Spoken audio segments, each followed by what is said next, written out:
How's the water? Huh? How's the water? So nice. Remind you of the Bahamas a little bit? It's like bathwater. Yeah. Except for the coral. Cool. So this is Fort Zachary Taylor. Uh-huh. They built it out here so that they could fight off pirates. Oh. And Like then, you. Yeah. Pirates with the booty. Then they started salvaging shipwrecks and manufacturing cigars, and it became the richest city in Florida. Fort Zachary Taylor. Key West Oh. became the richest city in Florida. The same clay bed. Yeah. This was made last month. This was made 170 years ago. Wow. Same clay bed. Yeah, that's Right. amazing. So same thing with our mortar.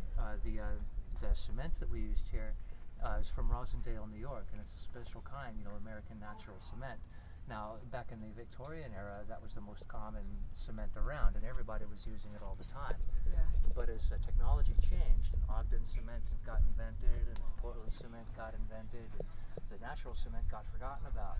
So when they unburied Fort Taylor and started trying to fix it, the guys got out here with the Portland cement, which is too strong, too rigid. Yeah. And now these bricks, they have a problem. They're so porous that they actually swell a little bit in moisture and humidity. And if your mortar is too rigid, then the face of your brick will shatter and come completely off. Here, zoom in over here and check it out. I've seen Look what that in New Orleans. Look what happens, right? Yeah. That's because your cement is stronger than your brick is.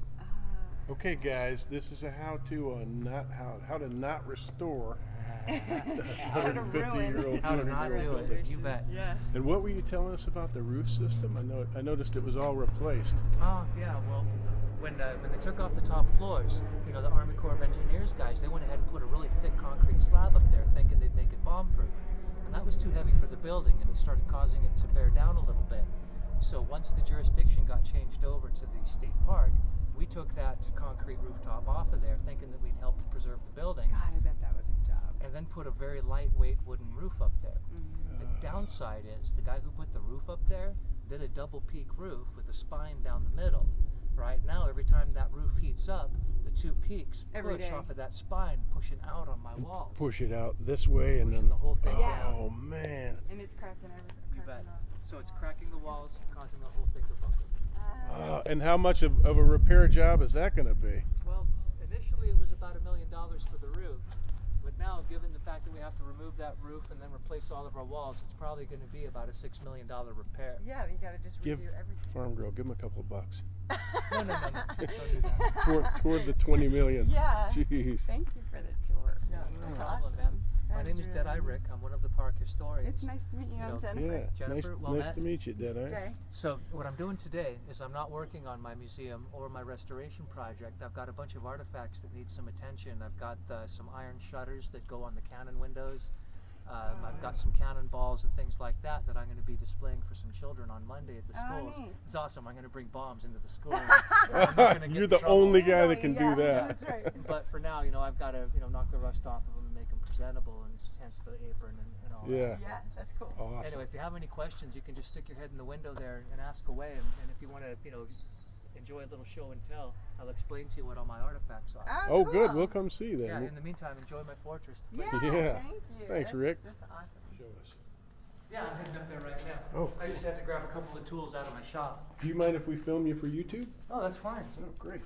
So yeah, I set up this room specifically to do restoration and maintenance on some of the artifacts that I like to use for demonstrations and such.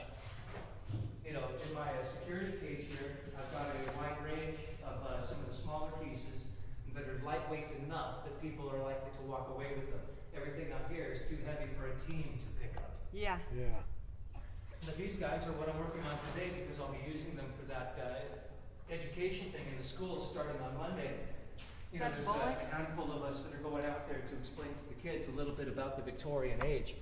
And since my field of study happens to be fortresses and their related artillery, I intend on bringing with me these three examples of the firepower that used to be delivered from this fortress. Wow.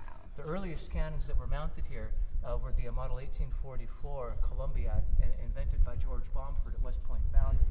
And it fired the 8-inch cannonball, and this is an example of it right here. This is a 68-pound solid cannonball. Wow. But that cannon would have fired this ball about 3 miles and And when that cannon was mounted on the ground floor of the fortress, they would actually skip this like a stone across the water. That would make it more accurate and guarantee hits to the waterline of the ship, where of course is where you want your hits to happen. Yeah. Now, they took that strategy a step further, and what they would take these to the hot shot oven and heat them up to cherry red hot, and then skip them across the water with the ship. That way they'd sizzle, sizzle, sizzle, Yeah. bang. And they'd retain their heat up to 4 skips.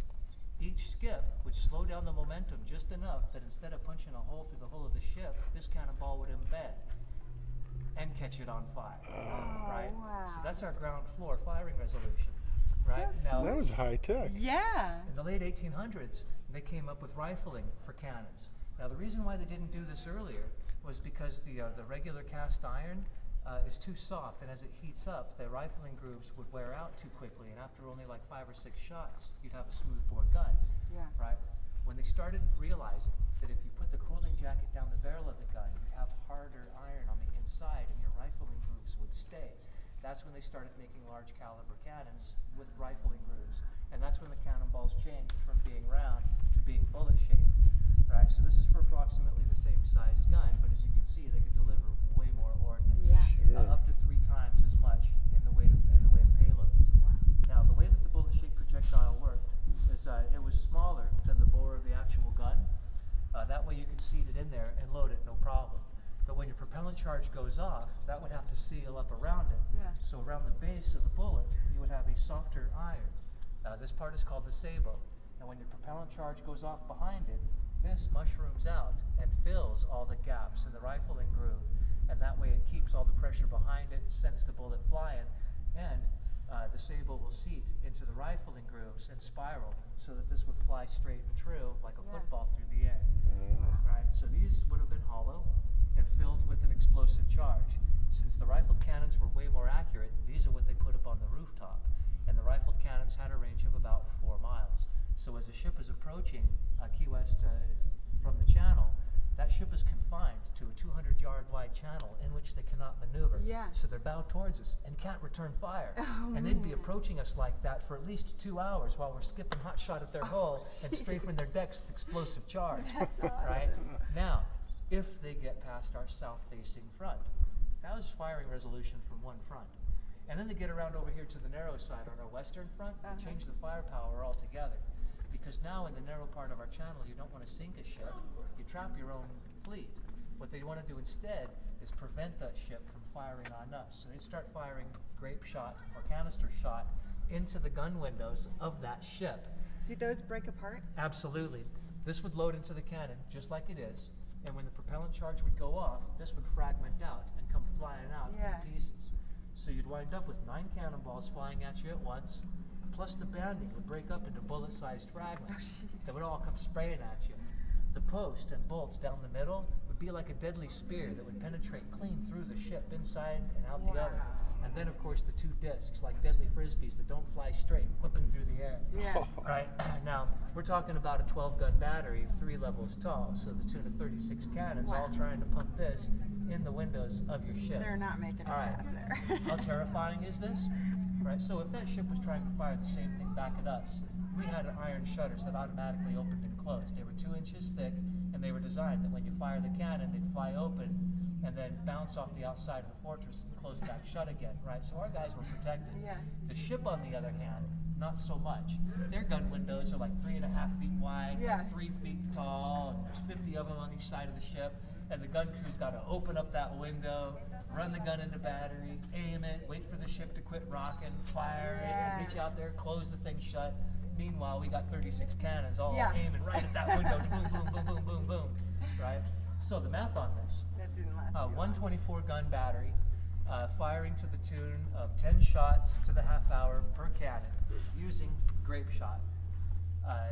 50% of that material is going to miss the ship altogether.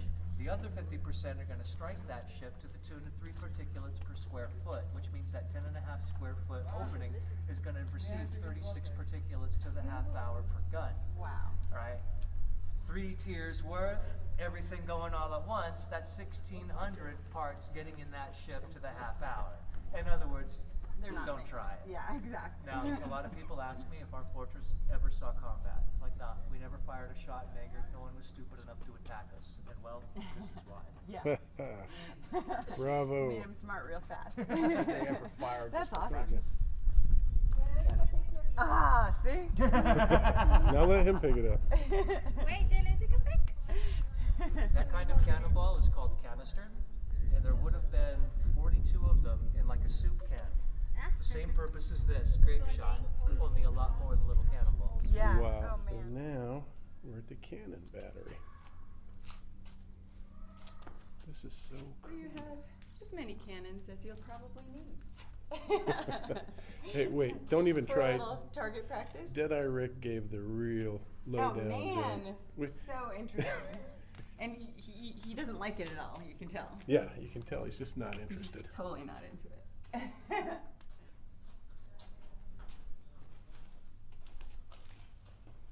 You like my gun? I like your gun. That is so A girl and her solid. gun. Yeah.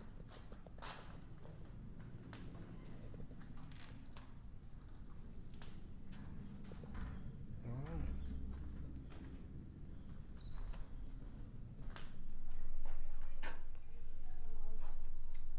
Pretty cool. This is for all the architects, right? How do they just pour it in a mold or something? Oh, sweetie, that's granite. It- How do they do quarry that. that? That's And all. they just they just like chiseled it? Yes, Wow. they cut it.